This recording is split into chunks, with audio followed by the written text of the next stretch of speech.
For children, it is important to be able to find imagination and creativity through works of literature. Books are one of the most important aspects of life and school and expressing yourself. And one of the most prolific authors in millions of children's lives would be R.L. Stine. However, today we should take a look at all of his accomplishments and not just his most popular series. But first we will delve into that, and then we'll describe the impact that it had.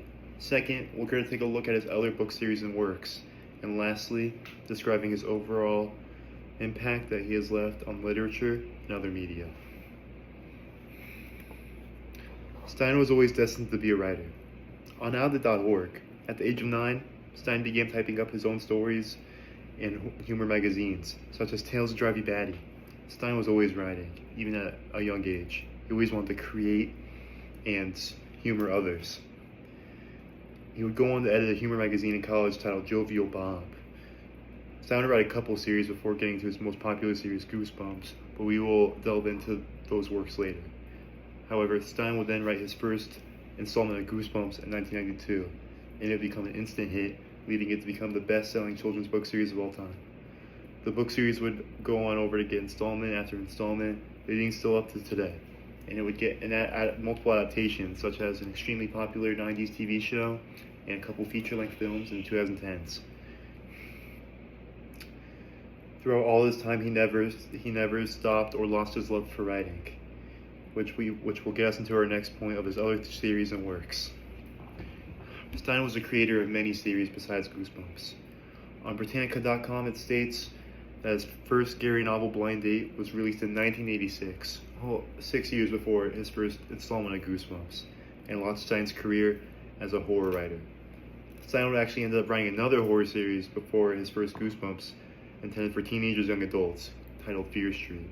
He was actually very hesitant to start Goosebumps due to his passion and how popular this series was. He would go on to write many adult-centric series over his career, including Superstitious in 1995, Eye Candy in 2004, and Red Rain in 2012. So even though he was still writing Goosebumps, he was still creating multiple other projects. Stine will also help develop numerous TV adaptations of his works. Stine's creativity never wavered in any of his projects, and his creative side never diminished, leading him to not only entertain millions, but inspire millions as well. I'm going to show a brief segment of just him talking to show that he was just a kind man.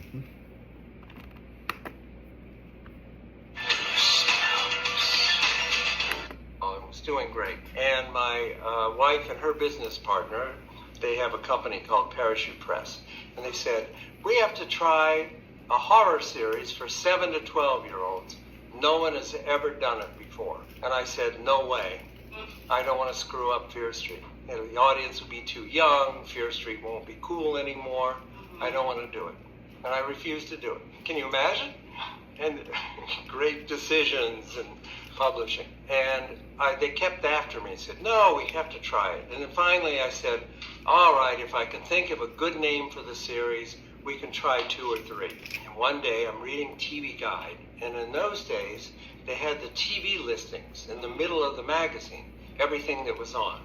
And I'm looking through TV Guide, and there's a little ad at the bottom of the page. It said it's a little brief segment of him talking. But he was always quick to tell a joke and always wanted to make people laugh. And he expressed that through his other work series.